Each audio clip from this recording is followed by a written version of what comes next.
sana, tamu sana, yes, tamu sana, yes, tamu sana. For the better part of today, Raila Odinga was a very, very busy man meeting different kinds of leaders. So earlier in the morning, Raila met a group of Mt Kenya members of parliament. After which Raila shared this through his social media accounts. Raila Odinga kicked off the day meeting with leaders from Mt Kenya. We are coming together, moving forward together. Hashtag inawezekana. Hashtag one love. And then you can see there, Raila shared those photos. Those are Mt Kenya members of parliament. Yes. Those are Mt Kenya members of parliament with Raila Molo Odinga.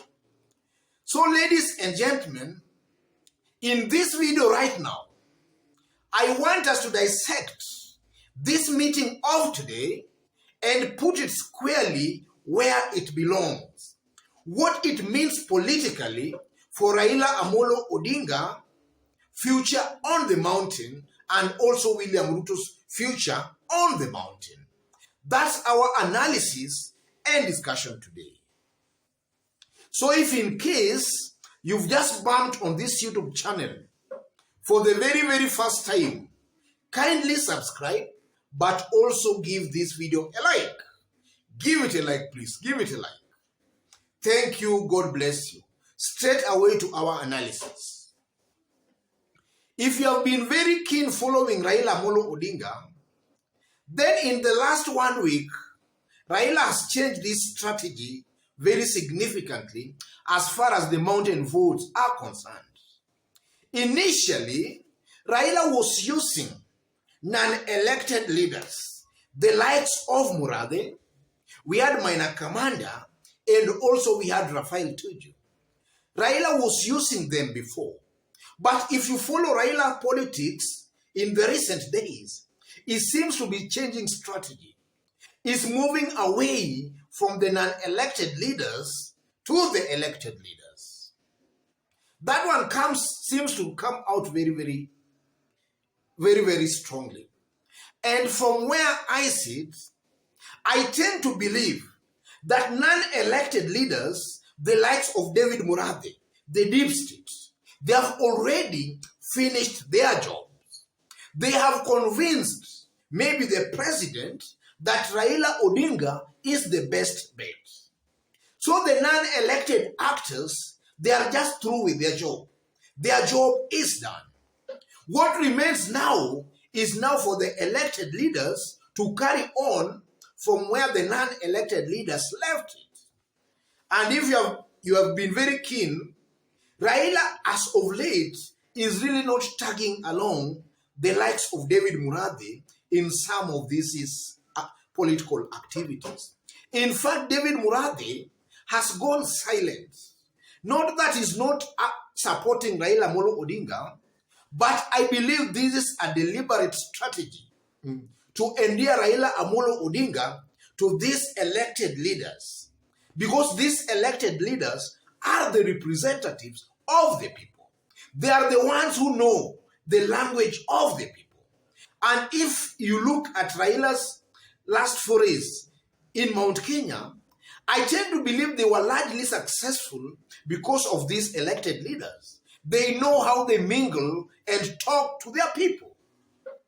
And then also if you look at Raila's strategy of late, Raila is very keen to make sure that he brings on board everybody, whether elected leaders, non-elected leaders, business community. Raila is very, very keen to make sure that he brings all these people on board to his side.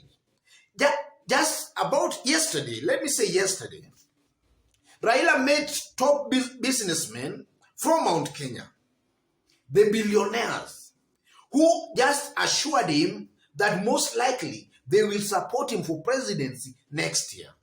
And then before that, Raila also met a group of notable governors from Mt Kenya, who also just assured him of their support for presidency next year.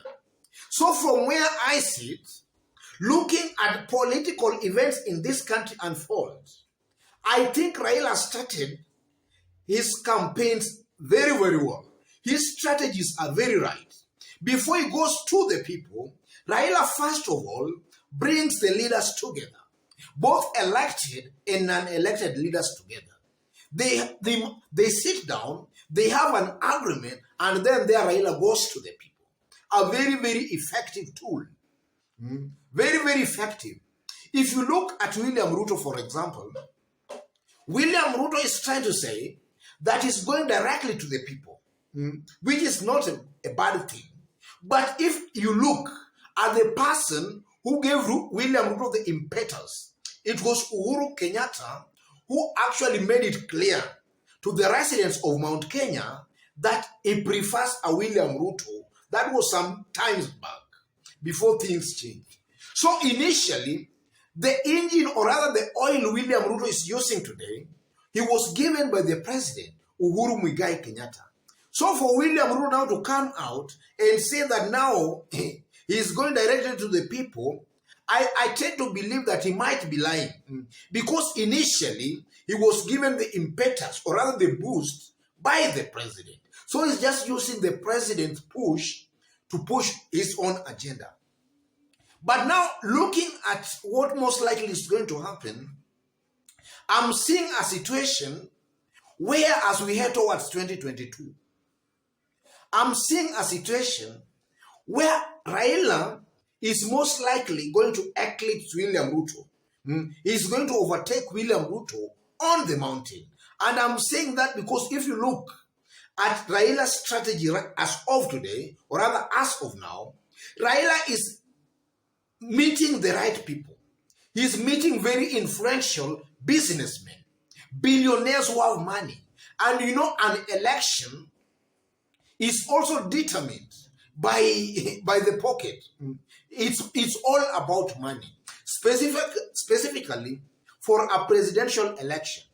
What has really endeared William Ruto in Mount Kenya is likely because he has been giving out tokens to residents, or rather to the poor jobless in Mount Kenya. But as of now, if you look at these top billionaires who are now supporting William Ruto, I think going towards 2022, the same strategy that William Ruto might have used all along in Mount Kenya, I think that's the same strategy Raila's team, by the help of these billionaires, are just going to unleash in the same Mount Kenya. Because now they are going to pump a lot of money to Raila's presidential, or rather in Raila's presidential campaign kitty. And it's all about money. And then before I forget another thing, you know, William Ruto, as of now, he's putting all his trust on the electorate, on the Raia, wananchi. But I tend to believe, or rather, I tend to think that William Ruto there, he might be making a blunder.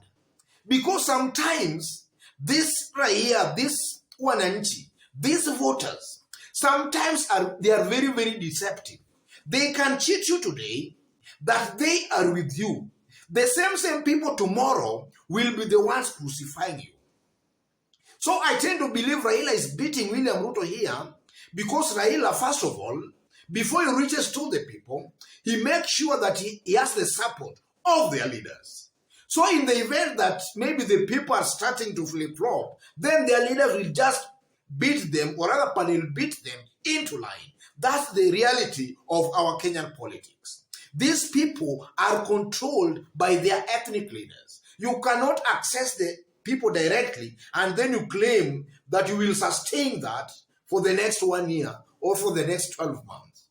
But if you maybe connect, or rather bring on board their ethnic leaders, and then you have a proper deal with their ethnic leaders, then you can be guaranteed and you can be rest assured that at the right time, these ethnic leaders will just convince their people to vote for you. So on that, I tend to believe William Ruto is missing the point.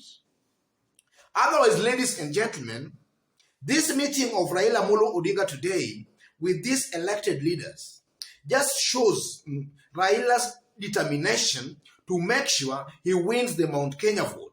He is meeting everybody. He's meeting the governors, he's meeting elected leaders, he's meeting non-elected leaders, and all opinion shapers from Mount Kenya. And that's a very, very effective tool. Otherwise, ladies and gentlemen, let me leave it there for today.